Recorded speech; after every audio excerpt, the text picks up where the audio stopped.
Dan Pemirsa, Masyarakat Anti Korupsi Indonesia menyebut Kejaksaan Agung dan Komisi Pemberantasan Korupsi harus mempersiapkan tim di bandara untuk menangkap Surya Darmadi.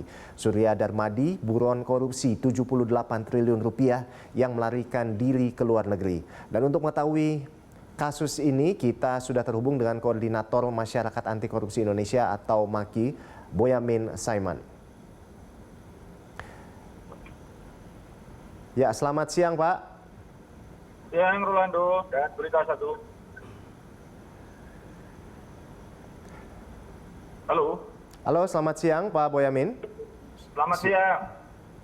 Oke, baik, terkait dengan kasus ini, bagaimana Pak Anda melihatnya Pak terkait dengan kasus SD yang membawa lari uang 78 triliun rupiah ini melarikan diri ke luar negeri. Seperti apa Pak Anda melihatnya?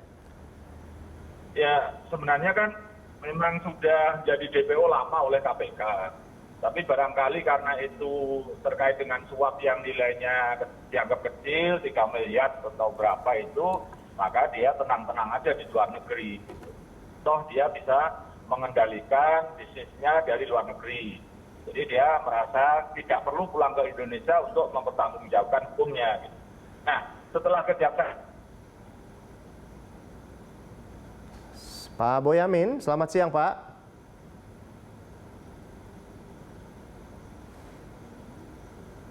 Pak Boyamin.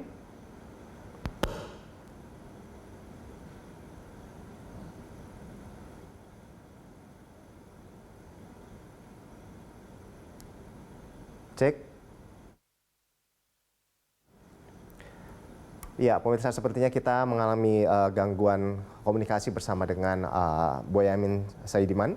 Dan ya, sepertinya kita sudah tersambung kembali dengan Pak Boyamin.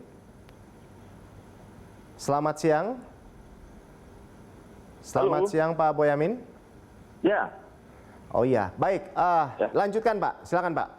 Tadi ya, sempat terputus. nampaknya setelah Kejaksaan Agung memformulasikan dugaan korupsi ini kerugian 78 triliun, maka nampaknya ini mudah-mudahan loh ya, Surya Darmadi mau pulang. Dan saya yakin siang ini pulang kalau bicara keyakinan kan.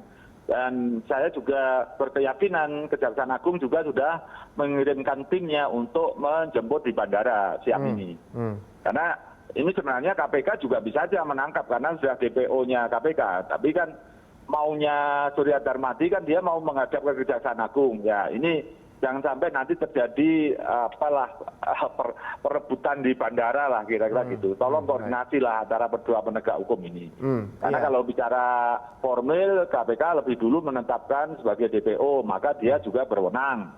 Tapi Kejaksaan Agung itu yang menjadikan perkara ini Surya Darmadi pengen pulang. Nah ini ya dua-duanya berwenang, tolong koordinasi lah. Itu yang utama. Tapi dengan format dugaan korupsi yang 78 triliun ini nampaknya Surya Darmadi agak jeri juga gitu, agak resah juga. Karena mungkin nilainya aja dia tidak sampai di situ asetnya dia gitu. Artinya yang dimiliki entah uang, entah rumah, entah saham dan lain sebagainya tidak senilai itu gitu. Kabarannya itu mungkin sehingga dia pulang. Tapi bahwa Kejaksaan Agung dan auditor itu merumuskan 78 triliun itu bisa aja dibuat begitu karena memang diduga ini adalah perkebunan yang ilegal yang jadi tidak kalau Anda melihat Pak Boyamin, jadi sebetulnya apa yang membuat kasus ini terlihat lambat begitu Pak? Ya karena dulu waktu di KPK hanya dugaan suap, dia sekali lagi saya contohkan itu dia merasa aman-aman aja, toh cuma 3 miliar suapnya dan dia hanya kerugian itu ya kecil kan dan KPK dirasa tidak akan menyentuh perusahaan-perusahaannya gitu. Nah kalau itu kan ya saya tidak bisa menyalahkan KPK karena apapun yang bersangkutan juga sudah kemudian pilih melarikan diri ke luar negeri gitu. Jadi nah baru kemudian dengan treatment dari Kejaksaan Agung memformatkan bulan kemarin itu dengan dugaan korupsi yang menyangkut penyalahgunaan izin juga perkebunan ilegal itu maka kemudian Surya Darmadi nampaknya bersedia pulang. Nah ini kadang-kadang perlu ditiru ini. Jadi kalau ada orang yang buron, ya cari aja seluruh dugaan korupsinya, sita semuanya, dimiskinkan, pasti dia akan pulang. Dan kalau rekeningnya di luar negeri pun diblokir, kan dia akan miskin di sana. Maka mau tidak mau pasti pulang. Ini salah satu hikmah supaya orang buron bisa pulang itu dengan cara ini gitu. Baik, Pak Boyamin, bagaimana pemerintah dapat mengembalikan dugaan korupsi yang mencapai 78 triliun rupiah ini? Kalau Anda melihatnya bagaimana, Pak? Ya kalau ini nampaknya relatif bisa dikembalikan karena kan selain Surya Darmadi itu mengelola hutan yang dibuat perkebunan 37.000 itu ada 100.000 yang lain gitu yang dikelola oleh Surya Darmadi. Jadi bisa bukan hanya kebun yang diduga ilegal yang nantinya bisa aja disita, kebun-kebun yang legal pun disita karena itu termasuk kekayaan atau asetnya Surya Darmadi gitu. Jadi bisa dikenakan pencucian uang dan kemudian untuk katakanlah hasil dari perkebunan ini misalnya untuk modal usaha yang lain maka bisa dikejar. Dan juga uang pengganti itu kan nanti berkaitan dengan harta-harta yang dimiliki. Gitu. Jadi relatif nampaknya Kejaksaan Agung dalam posisi ini seperti dalam kasus Jiwasraya maupun Asabri akan mampu melakukan recovery aset dengan maksimal malahan itu.